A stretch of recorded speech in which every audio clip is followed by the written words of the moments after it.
Sua casa cheira a pobreza. Minha filha disse isso olhando ao redor da sala como quem examina um depósito de lixo, sem baixar a voz, sem hesitar, como se fosse um fato científico, algo que ela tinha todo o direito de apontar. Eu estava na cozinha quando ouvi. Tinha acabado de fazer café. O bolo de fubá ainda esfriava no fogão. Ela havia chegado sem avisar, como sempre fazia ultimamente, quando precisava de alguma coisa ou quando queria exibir a vida nova que construiu. Mas dessa vez, ela não veio pedir nada. Veio julgar. Parei com a xícara na mão. Senti o peso das palavras antes de sentir a dor. Porque dor eu já conhecia. Trabalhei 52 anos como costureira. Criei 3 filhos sozinha depois que meu marido morreu num acidente de obra. Passei fome para que eles comessem. Vesti roupa velha para que eles tivessem uniforme limpo. Mas vergonha? Vergonha da minha própria casa? Isso era novo. Meu nome é Dalva. Tenho 68 anos. Moro numa casa simples de 3 cômodos no bairro de Madureira, Rio de Janeiro. Não tem piso de porcelanato. Não tem móveis de grife. As paredes têm manchas de umidade que eu já tentei esconder com tinta barata mais vezes do que consigo lembrar. Mas é minha casa. Paguei cada tijolo com suor. Cada telha foi colocada com as próprias mãos do meu cunhado, que me ajudou porque sabia que eu não tinha dinheiro para pedreiro. E minha filha, Júlia, a caçula, aquela que eu embalei no colo até os 5 anos porque tinha medo do escuro, estava ali, de salto alto e bolsa de couro, fazendo cara de nojo. Eu não respondi imediatamente. Coloquei a xícara na mesa. Respirei fundo. Contei até 5, como aprendi a fazer quando a vida aperta e você precisa decidir entre explodir ou sobreviver. Júlia, eu disse com a voz firme. O que você acabou de falar? Ela revirou os olhos. Revirou. Como se eu fosse uma criança chata que não entende piada. Mãe, relaxa. Não é ofensa. É verdade. Você mora num lugar assim. Dá pra sentir, sabe? O cheiro de mofo, de coisa velha. Lá em casa não tem isso. A gente tem ar-condicionado, difusor de ambiente. É outra coisa. Outra coisa. Eu olhei para ela. Realmente olhei. A blusa cara. A maquiagem impecável. As unhas feitas. O cabelo alisado que custava mais do que meu aluguel quando eu ainda pagava aluguel. Ela tinha se casado bem. Ou pelo menos era o que ela achava. O marido era empresário, dono de uma revenda de carros seminovos. Ganhava bem. Compraram uma casa em condomínio fechado na Barra. Tinham empregada, carro importado, viagens para Cancún. Júlia havia subido na vida. E em algum momento dessa subida, ela esqueceu de onde veio. Sua casa é bonita, Júlia, eu disse devagar. Fico feliz que você tenha conseguido construir uma vida boa. Ela sorriu. Um sorriso pequeno, de quem aceita um elogio como algo natural. É, né?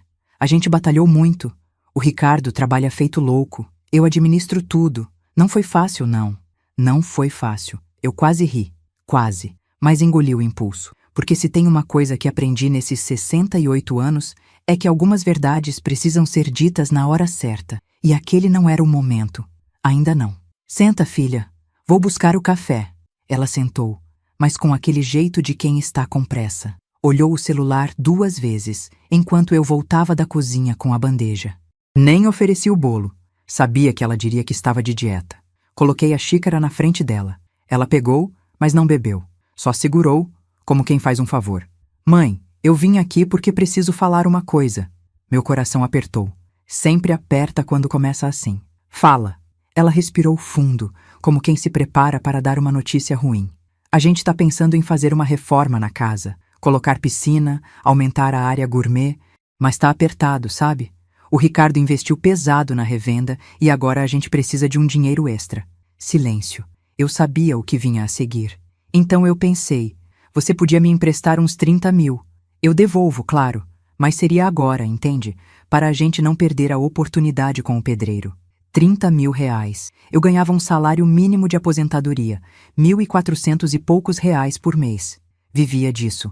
Pagava luz, água, comida, remédios. E ela queria 30 mil para colocar piscina.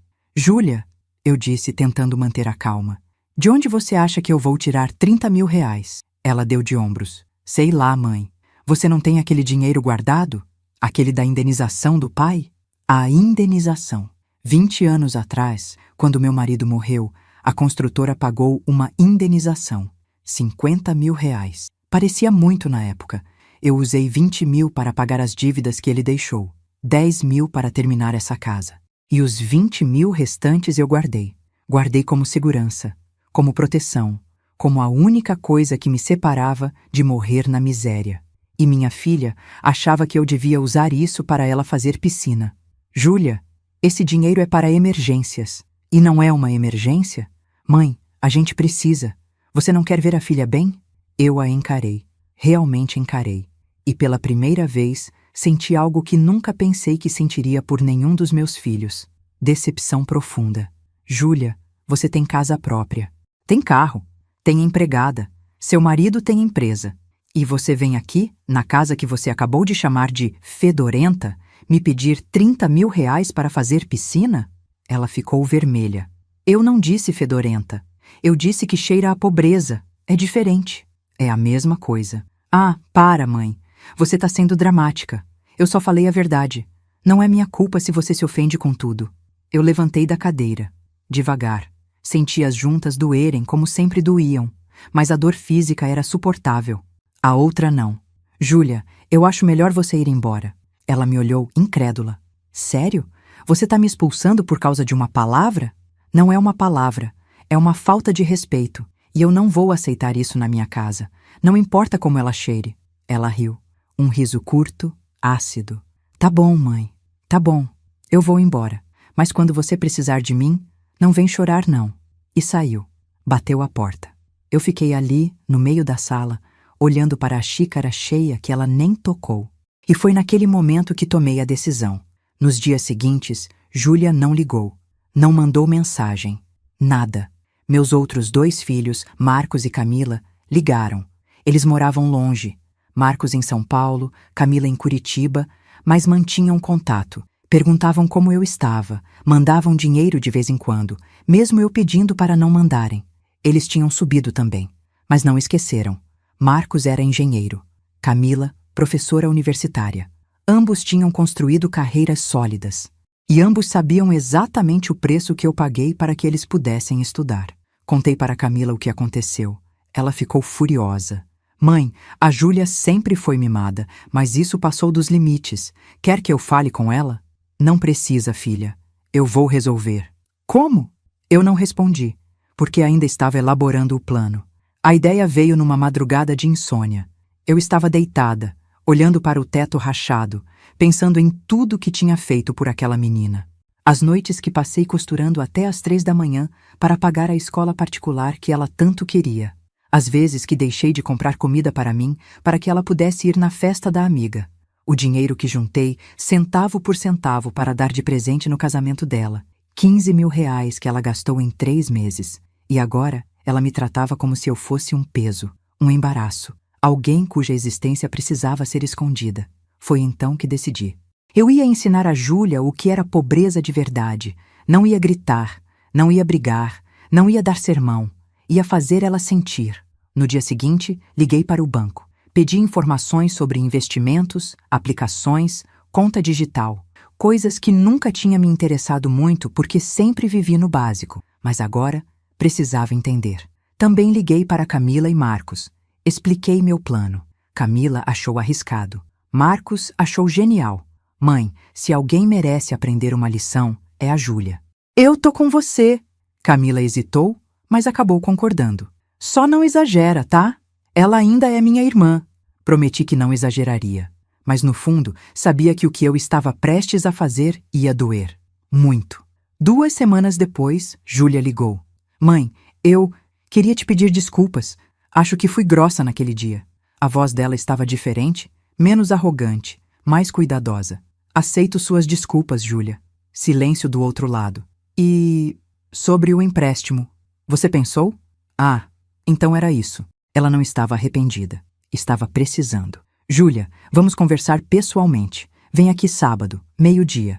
Tá bom, obrigada, mãe. Desliguei. E sorri pela primeira vez em semanas, porque a lição estava prestes a começar. Sábado chegou com um sol forte de verão. Acordei às 5 da manhã, como sempre. O corpo já não obedece mais ao luxo de dormir até tarde. Fiz café, varri a casa, separei as roupas para lavar. Tudo normal. Só que por dentro, Meu coração batia diferente, porque hoje era o dia. Júlia chegou às 11h50, 10 minutos adiantada. Isso me surpreendeu. Ela nunca foi pontual, mas claro, quando você quer dinheiro, até a falta de educação se disfarça de esforço. Ela tocou a campainha. Abri a porta. Oi, mãe. Sorriu. Um sorriso controlado, estudado. Trazia um buquê de flores baratas do mercado, margaridas murchas. Trouxe isso para você. Peguei as flores. Agradeci. Coloquei num copo com água porque vaso eu não tinha. Entra, filha. Ela entrou. Dessa vez, não fez careta. Não comentou sobre o cheiro. Apenas sentou no sofá, comportada, as mãos cruzadas no colo. A casa tá arrumada, mãe. Tá bonita. Mentira. A casa estava igual, mas ela estava tentando. Sentei na cadeira de frente para ela. Cruzei as mãos também. E esperei. Júlia pigarreou. Então, eu pensei muito sobre aquele dia. E eu realmente peço desculpas. Eu fui grossa, insensível. Você não merecia ouvir aquilo. Olhei nos olhos dela. Procurei arrependimento verdadeiro. Encontrei apenas cálculo. Júlia, por que você falou aquilo? Ela piscou, desarmada pela pergunta direta. Eu... não sei. Acho que estava estressada, com as coisas em casa. Acabei descontando em você. Estressada com o quê? Silêncio. Com a reforma, com as contas. É muita coisa, mãe. Eu assenti, devagar. E você acha que 30 mil reais vão resolver? Os olhos dela brilharam. Esperança. Sim, a gente só precisa desse empurrão. Depois a gente se organiza e... Levantei a mão. Ela parou de falar. Júlia, eu preciso que você seja sincera comigo. Vocês estão bem financeiramente? Ela hesitou, a máscara rachando.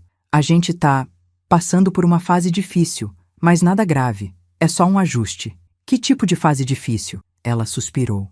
Olhou para o lado. O Ricardo fez uns investimentos ruins. Teve uns carros que não venderam. A gente tá com algumas dívidas, mas nada que não dê para resolver. Dívidas. Eu sabia. Claro que sabia. Porque 3 dias antes, eu tinha ligado para um conhecido que trabalhava no cartório de protesto. Pedi um favor. Ele me disse que Ricardo, o marido da Júlia, tinha 4 cheques devolvidos, 2 ações de cobrança e um protesto no valor de 87 mil reais. Eles não estavam passando por uma fase difícil. Eles estavam afundados. E Júlia queria que eu jogasse meus últimos 20 mil no buraco junto com ela. Júlia, vou ser direta com você. Eu não tenho 30 mil reais. O rosto dela desabou. Como não tem? E aquele dinheiro da indenização? Usei. Ao longo dos anos. Paguei reformas. Paguei saúde. Ajudei seus irmãos quando precisaram. Hoje eu tenho 5 mil reais guardados. É tudo. Mentira. Eu tinha 22 mil reais aplicados. Mas ela não precisava saber disso. 5 mil? A voz dela subiu, incrédula. Só isso? Só isso. Ela ficou em silêncio. Vi a frustração crescer, a raiva se acumulando atrás dos olhos. Mãe, 5 mil não resolve nada. Então não pega. Ela me olhou como se eu tivesse dito algo absurdo. Como não pega? Você é minha mãe, eu tô precisando. Senti algo endurecer dentro de mim. Júlia, você tem casa, carro, roupas de marca. Eu tenho uma aposentadoria de 1.400 reais. E você acha que eu tenho obrigação de te salvar? Eu não pedi para você me salvar. Eu pedi emprestado. E eu disse que não tenho. Ela levantou, agitada. Começou a andar de um lado para o outro. Isso é inacreditável. Eu sabia que você ia fazer isso. Sempre faz isso. Sempre faço o quê? Joga na minha cara que eu tenho mais do que você, como se fosse minha culpa você viver desse jeito. As palavras saíram como veneno. E foi nesse momento que entendi. Ela realmente acreditava nisso. Acreditava que eu vivia assim por escolha, por incompetência, por fracasso. Respirei fundo, muito fundo. Júlia, senta. Não quero sentar. Senta. Algo no meu tom fez ela obedecer. Sentei de frente para ela. Olhei nos olhos. Você quer saber como eu consegui te criar? Mãe, eu não tô afim de ouvir história agora. Vai ouvir do mesmo jeito. E comecei. Quando seu pai morreu, você tinha 8 anos. O Marcos tinha 12. A Camila, 10. Eu tinha 35. Não tinha profissão. Não tinha diploma. Tinha 3 filhos e uma casa pela metade. Júlia revirou os olhos, mas não interrompeu.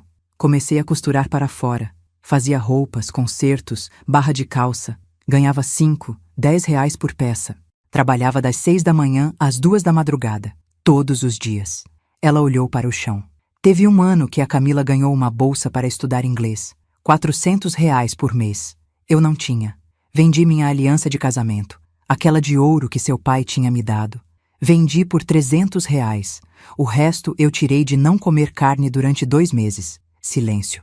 Quando o Marcos passou no vestibular, ele precisava de um notebook. R$ 2.500. Eu peguei um empréstimo no banco. Paguei durante 1 ano. Juros de 40%. No final, paguei 3.800, mas ele teve o notebook. Júlia não olhava mais para mim. E você, Júlia? Você queria fazer festa de 15 anos, lembra? Ela não respondeu. Você queria vestido, salão, DJ, convite impresso. Eu disse que não tinha dinheiro.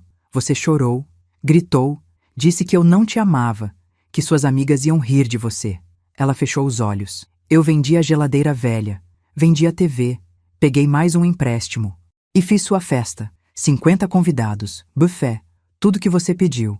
Levantei, fui até o quarto, voltei com uma caixa de sapatos velha. E sabe o que você me deu de presente no dia seguinte? Abri a caixa. Lá dentro, uma foto. Júlia na festa, sorrindo, cercada de amigas. E no canto, quase cortado, eu, de avental, servindo salgadinho.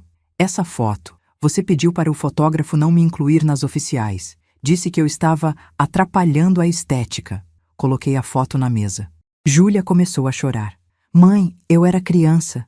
Você tinha 15 anos. Idade suficiente para saber o que respeito significa. Ela soluçou. Limpou o rosto com as mãos. Eu não lembro disso. Eu lembro. Porque eu paguei aquela festa durante 2 anos. Sentei de novo, mas calma agora. Porque a raiva tinha passado. Só ficou a tristeza. Júlia, eu não me arrependo de nada que fiz por vocês. Nada. Mas eu não vou deixar você me tratar como lixo e ainda pedir dinheiro. Ela chorava baixo, os ombros tremendo. Eu não queria. Eu não sabia. Você sabia. Você só não ligava. Ela levantou o rosto, vermelho, molhado. O que eu faço agora, mãe? Eu tô desesperada. A gente vai perder a casa. O Ricardo tá sendo processado. Eu não sei o que fazer. Olhei para ela. Realmente olhei. E vi o que eu devia ter visto antes. Uma mulher assustada, perdida, tentando manter uma ilusão que já tinha desmoronado.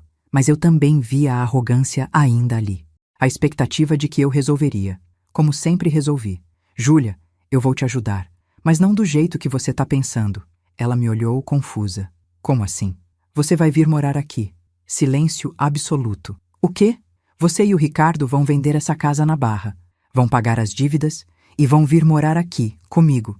Nessa casa que cheira a pobreza. O rosto dela ficou branco. Mãe, você tá louca? A gente não cabe aqui. Cabe. Vocês ficam no quarto pequeno. Eu fico no meu. A sala vira espaço comum. É apertado, mas dá. Mas... Ela gaguejava desesperada. E as nossas coisas? E o carro? Vendem o carro, compram um usado, barato. Isso é um absurdo. Levantei, firme. Júlia, você tem 2 opções. Vende a casa, paga as dívidas, vem morar aqui e recomeça do zero. Ou não faz nada, perde a casa do mesmo jeito, fica com o nome sujo e vai morar na rua. Ela ficou em pé, tremendo. Você tá fazendo isso de propósito. Você quer me humilhar. Não, Júlia. Eu quero te ensinar o que é humildade. Ela pegou a bolsa, as mãos tremendo. Eu não vou aceitar isso. Então não aceita. E ela saiu. Dessa vez, sem bater a porta. Apenas saiu, em silêncio, derrotada. 3 dias depois, Ricardo ligou. Dona Dalva, a gente precisa conversar. A voz dele estava quebrada, cansada. Pode vir, amanhã, 6 da tarde. Desliguei. Camila ligou logo em seguida. Mãe, a Júlia me ligou chorando. Disse que você foi cruel com ela. Fui honesta. Ela tá mal, mãe. Muito mal. Eu sei. Você realmente vai deixar ela morar aí?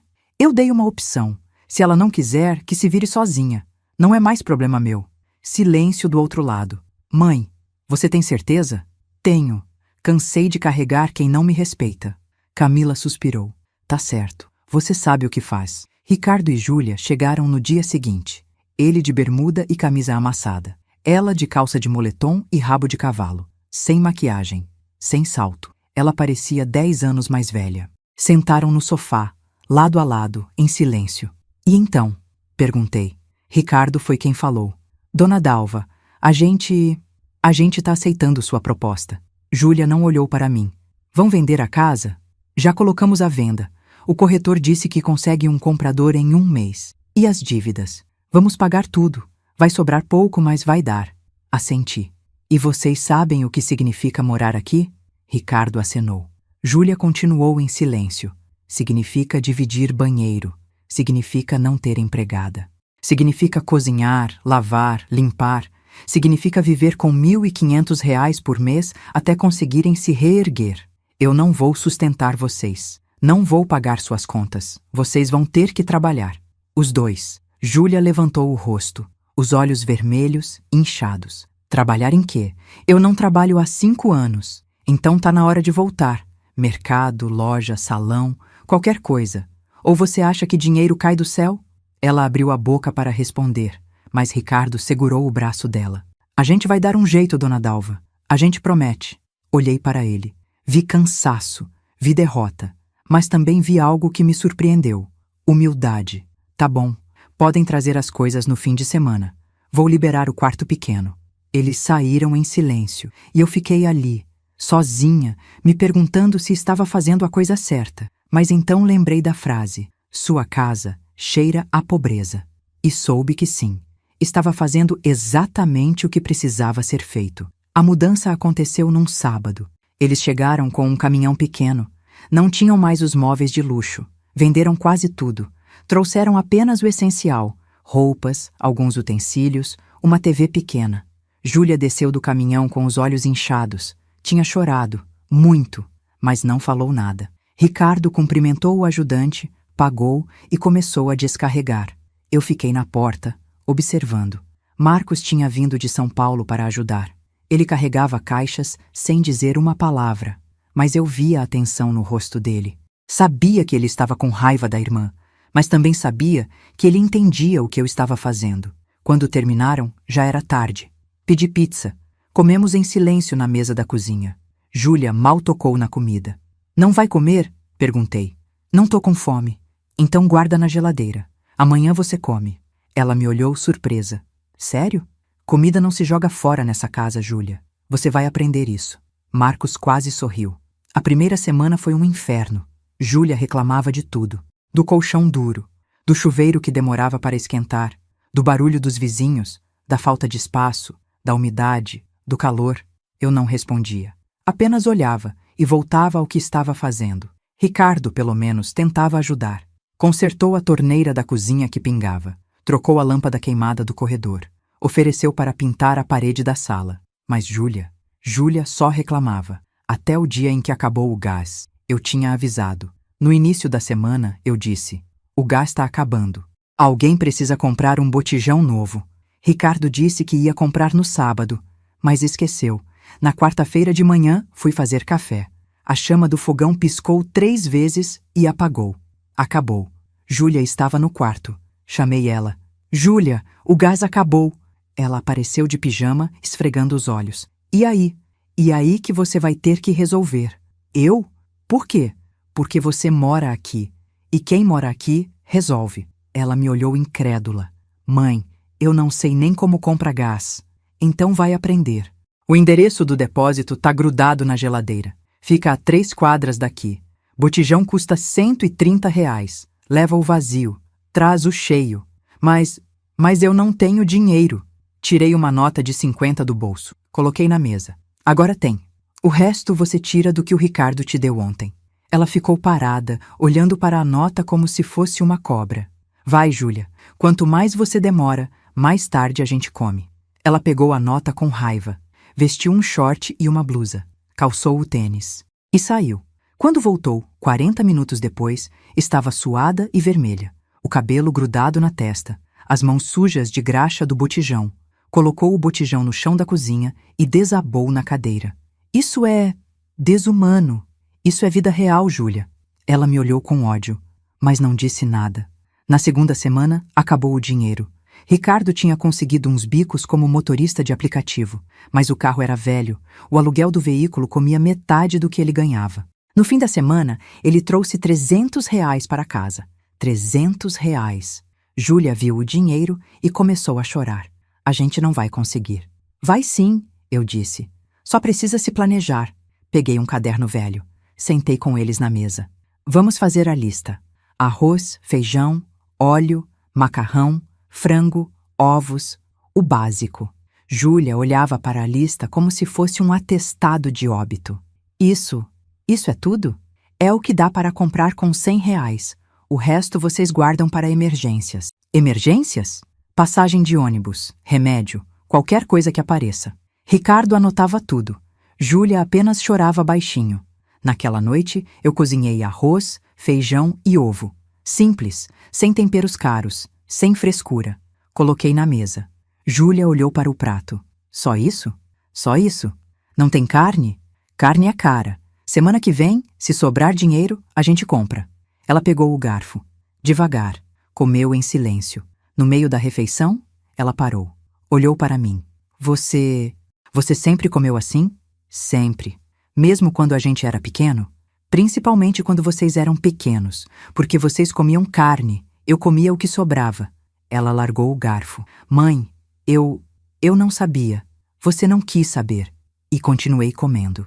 Na terceira semana, Júlia começou a procurar emprego. Não porque quis, porque precisou. O dinheiro do Ricardo não dava. E ela sabia que eu não ia ajudar. Ela imprimiu currículos numa lan house. Saiu distribuindo em lojas, mercados, restaurantes. Nada. Todo dia, ela voltava com o rosto cansado, os pés doendo, a esperança menor. Ninguém me chama, porque você não tem experiência recente. E o que eu faço? Aceita qualquer coisa. Caixa, balconista, limpeza, qualquer coisa. Ela me olhou, chocada. Limpeza? Sim, Júlia. Limpeza. Não tem vergonha nisso. Mas eu estudei. Eu fiz faculdade de administração. E daí? Eu costurei a vida inteira e nunca tive vergonha disso. Ela ficou em silêncio. 2 dias depois, ela me mostrou um anúncio no celular. Tem uma vaga de atendente numa lanchonete. R$ 1.500. 6 dias por semana. Vai. Mas é longe. 2 conduções. Então acorda cedo. Ela mandou o currículo. Chamaram para a entrevista. Ela foi. E quando voltou, estava diferente. Mais leve. Mais esperançosa. Consegui. Marcos, que estava de visita, abraçou ela. Parabéns, mana. Ricardo sorriu, aliviado. E eu apenas assenti. Porque essa era apenas a primeira parte da lição. Júlia começou a trabalhar na semana seguinte. Acordava às 5 da manhã. Tomava banho rápido porque a gente tinha combinado horários para não disputar o banheiro. Tomava café correndo. Saía para pegar o ônibus às 5h40. Voltava às 8 da noite, morta de cansada. No primeiro dia, ela entrou em casa, tirou o tênis e desabou no sofá. Meus pés estão destruídos. Passou o dia de pé, o dia inteiro. Atendendo o cliente, limpando mesa, lavando louça. Não parei 1 segundo. Fui até o quarto. Voltei com um balde, água quente e sal grosso. Bota os pés aqui. Ela olhou para o balde. O que é isso? Água com sal. Ajuda a desinchar. Ela colocou os pés, fechou os olhos, suspirou. Obrigada. Fiquei ali, sentada ao lado dela, em silêncio. E depois de uns minutos ela falou. Mãe, como você aguentou isso por tanto tempo? Olhei para ela. Porque eu não tinha escolha. E porque eu te amava. Ela começou a chorar. Eu fui horrível com você. Foi. Eu te chamei de pobre. Te humilhei. Chamou. E mesmo assim você me ajudou. Eu não te ajudei, Júlia. Eu te dei uma opção. Você que escolheu aceitar. Ela me olhou, os olhos vermelhos. Eu não tinha outra escolha. Sempre tem escolha. Você podia ter ido para a rua, podia ter pedido ajuda para amigos, mas você veio para cá porque, no fundo, você sabia que era o único lugar onde você ainda era bem-vinda. Ela soluçou. Por quê? Por que você ainda me aceita depois do que eu fiz? Peguei a mão dela. Apertei com força. Porque você é minha filha. E eu não desisto dos meus filhos. Mas também não aceito desrespeito. E por isso você está aqui, aprendendo. Ela chorou mais alto. Abraçou minhas pernas, como fazia quando era criança. E eu deixei. Porque pela primeira vez em anos, minha filha estava entendendo. Passaram-se 2 meses. Júlia e Ricardo agora contribuíam com a casa. Dividiam as contas, as tarefas, o espaço. Não era perfeito. Tinha discussões, tinha dias difíceis, mas tinha respeito. Um dia, Júlia voltou do trabalho mais cedo. Tinha folga. Entrou na cozinha e me viu preparando o jantar. Deixei-o ajudar. Olhei para ela surpresa. Você sabe cozinhar? Não muito, mas quero aprender. Sorri. Então vem. Vou te ensinar a fazer o arroz do jeito que seu pai gostava. Ela ficou ao meu lado, observando, aprendendo. E no meio da receita, ela parou. Mãe, eu quero te pedir desculpas. De verdade dessa vez. Desliguei o fogo. Virei para ela. Por quê? Por tudo. Por ter te humilhado. Por ter esquecido de onde eu vim. Por ter achado que dinheiro era mais importante que você. Peguei o rosto dela nas mãos. Júlia, você errou. Errou muito. Mas você tá aqui. Tá aprendendo. Tá mudando. E isso é o que importa. Ela abraçou-me. Forte. E nós ficamos assim, em silêncio, enquanto o vapor do arroz subia entre nós. 3 meses depois, Ricardo conseguiu um emprego fixo. Gerente de uma pequena revenda de motos. Salário de R$ 3.000. Júlia tinha sido promovida na lanchonete. Agora ganhava R$ 2.000, R$ 5.000 juntos. Eles poderiam alugar um lugar. Pequeno, mas deles. Numa tarde de domingo, eles me chamaram para conversar. Dona Dalva, a gente queria falar uma coisa. Sentei na cadeira, o coração apertado. Fala. Ricardo olhou para Júlia. Ela acenou. A gente vai ficar. Pisquei confusa. Como assim? A gente vai continuar morando aqui, com a senhora, se a senhora deixar. Mas vocês podem alugar um lugar agora. Júlia pegou minha mão. A gente pode, mas a gente não quer. A gente quer ficar aqui, com você. Porque aqui a gente aprendeu o que realmente importa. Senti os olhos arderem. Vocês têm certeza? Absoluta. E o cheiro de pobreza? Júlia sorriu. Um sorriso verdadeiro, pela primeira vez em meses. Essa casa não cheira a pobreza, mãe. Ela cheira a amor. E eu demorei muito tempo para entender isso. Comecei a chorar. E dessa vez, não era de tristeza. Era de vitória. Porque minha filha finalmente tinha aprendido a lição. 6 meses depois, eu estava na cozinha fazendo almoço quando ouvi a campainha. Abri a porta. Era uma mulher que eu não conhecia. Bem vestida, maquiagem impecável, cabelo arrumado. Devia ter uns 40 anos. A senhora é Dalva? Sou. Ela sorriu. Mas era um sorriso falso, daqueles que não chegam aos olhos. Prazer. Eu sou Silvana, amiga da Júlia, da época do condomínio. Ah, uma daquelas. Entre. Ela entrou, olhando ao redor com aquela expressão que eu conhecia bem, a mesma que Júlia tinha usado 6 meses atrás. Júlia, tá? Tá no trabalho. Volta às 8. Ah, ela pareceu desapontada. É que eu queria falar com ela. Faz tempo que não nos vemos. Ofereci café. Ela aceitou, mas mal tocou na xícara. A senhora sabe, eu soube que a Júlia tá morando aqui agora, com a senhora. Sabe certo, deve ser difícil, né? Depois de ter morado naquela casa linda na Barra. Olhei para ela, direto nos olhos. Difícil é perder o respeito pela própria mãe. O resto é detalhe. Ela ficou sem resposta. Bebi meu café em silêncio. Depois de um minuto constrangedor, ela se levantou. Bom, eu volto outro dia. Pode falar para ela que eu passei aqui? Posso. Ela saiu. E eu soube exatamente por que ela tinha vindo. Curiosidade mórbida. Queria ver com os próprios olhos a queda da Júlia. Quando minha filha chegou do trabalho, contei sobre a visita. O rosto dela ficou vermelho. Ela veio aqui? A Silvana? Veio. O que ela queria? Te ver. Mas eu acho que ela só queria confirmar os boatos. Júlia fechou os olhos, respirou fundo. Eu sei o que ela deve ter pensado. Deve ter olhado para essa casa e sentido pena. Ou pior, satisfação. E isso te incomoda? Ela abriu os olhos e me surpreendeu com a resposta. Não, não mais. Porque se tem uma coisa que eu aprendi nesses meses é que a opinião dos outros não paga conta. Não traz paz. E definitivamente não te faz uma pessoa melhor. Sorri. Quem te ensinou isso? Ela me abraçou. Você, mãe. Você. Mas a verdadeira virada aconteceu 2 semanas depois. Era sábado, dia de feira.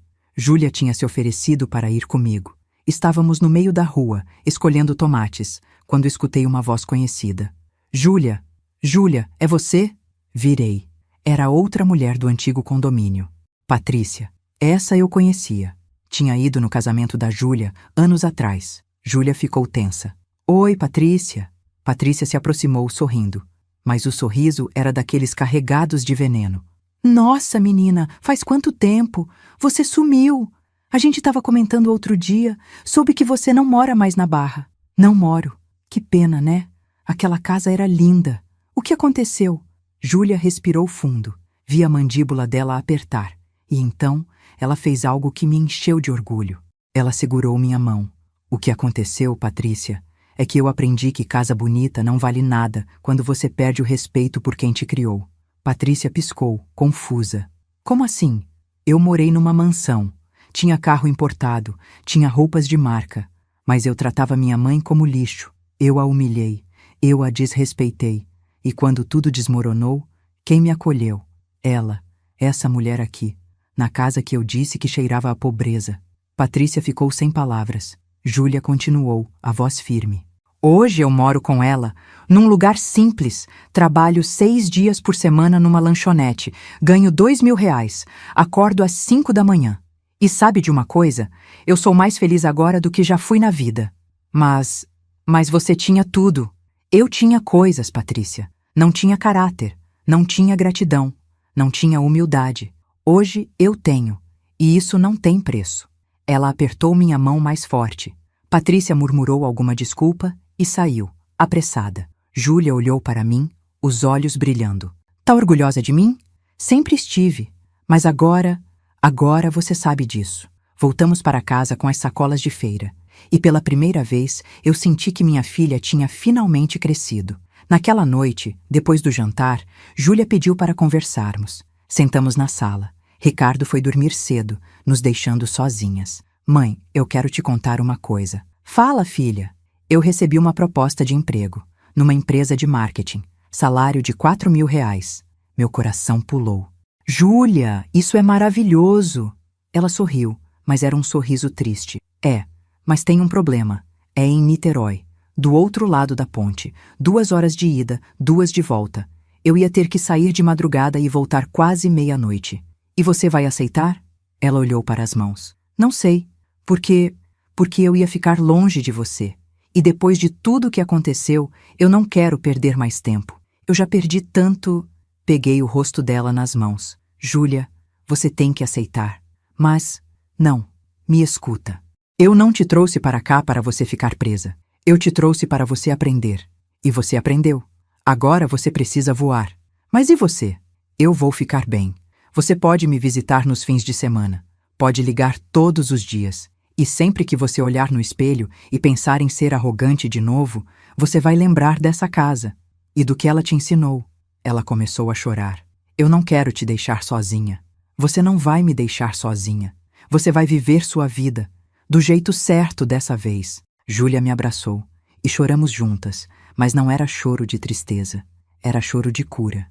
3 semanas depois, Júlia e Ricardo se mudaram. Não para longe. Alugaram um apartamento pequeno em São Gonçalo. 2 quartos, sala e cozinha. Simples, mas deles. No dia da mudança, eu ajudei a arrumar as caixas. Júlia separou uma foto, a mesma que eu tinha mostrado meses atrás. A da festa de 15 anos, onde eu estava no canto, cortada, servindo salgadinho. Mãe, eu quero essa foto. Por quê?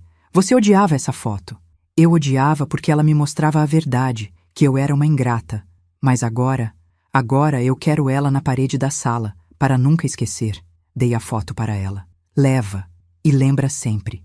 Hoje, 2 anos depois, minha vida mudou completamente. Júlia me visita todo fim de semana. Traz comida, traz presentes, traz histórias do trabalho. Ela foi promovida 2 vezes. Agora é coordenadora de marketing. Ganha R$ 7.000. Ricardo abriu a própria oficina mecânica. Pequena, mas crescendo. Eles têm uma vida boa, confortável, mas nunca voltaram a ser arrogantes. Toda vez que vem me visitar, Júlia beija minha testa e diz: "Sua casa cheira a amor, mãe."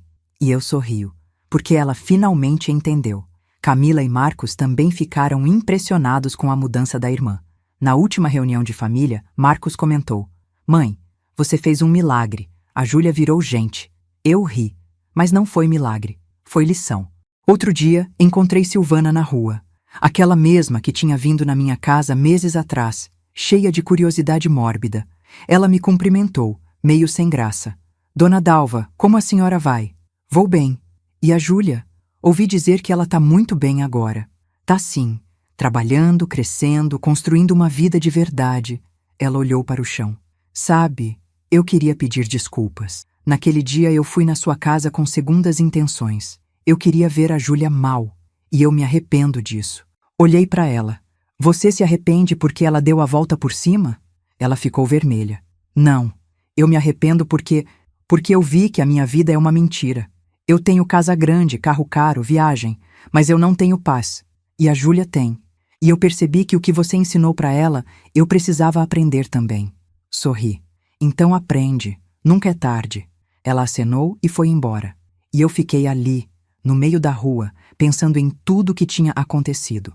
Hoje, quando olho para trás, eu sei que fiz a coisa certa. Muita gente me disse que eu fui cruel, que eu devia ter apenas perdoado e seguido em frente. Mas perdoar não é esquecer. E ensinar não é punir. Eu não queria que minha filha sofresse. Eu queria que ela acordasse. E ela acordou. Porque às vezes, amor não é dar tudo o que a pessoa quer. Amor é dar exatamente o que a pessoa precisa. Mesmo quando dói. Mesmo quando é difícil. Mesmo quando parece cruel. Minha casa ainda é simples. Ainda tem manchas de umidade. Ainda tem móveis velhos. Ainda não tem ar-condicionado, nem porcelanato. Mas ela cheira a dignidade. Cheira a luta. Cheira a amor verdadeiro. E qualquer pessoa que entrar aqui e não conseguir sentir isso, simplesmente não merece estar aqui. Porque casa não é o lugar onde você mora. Casa é o lugar onde você é respeitado. E eu ensinei isso para minha filha da forma mais dura possível. Mas funcionou. E hoje, quando ela me abraça e diz, "Eu te amo, mãe", eu sei que ela realmente entende o peso dessas palavras, porque ela aprendeu, da forma mais difícil, o que é amar de verdade. Se você está assistindo isso agora, eu quero te fazer uma pergunta. Você já parou para pensar em quem te criou? Em quem te segurou quando você não sabia andar sozinho? Em quem abriu mão de tudo para que você tivesse alguma coisa? E mais importante, você trata essa pessoa com o respeito que ela merece? Porque não importa quanto dinheiro você tenha, não importa quantas conquistas você alcance, não importa quão longe você chegue. Se você esquece de onde veio, você não chegou em lugar nenhum.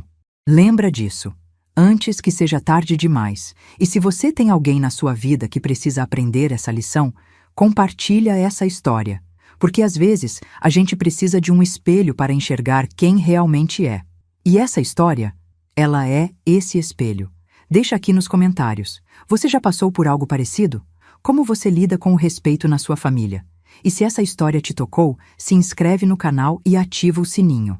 Toda semana eu trago histórias reais que vão te fazer refletir sobre a vida. Porque a vida ensina. Sempre. Até a próxima. E nunca esqueça, respeito não se pede, se conquista, mas também se exige.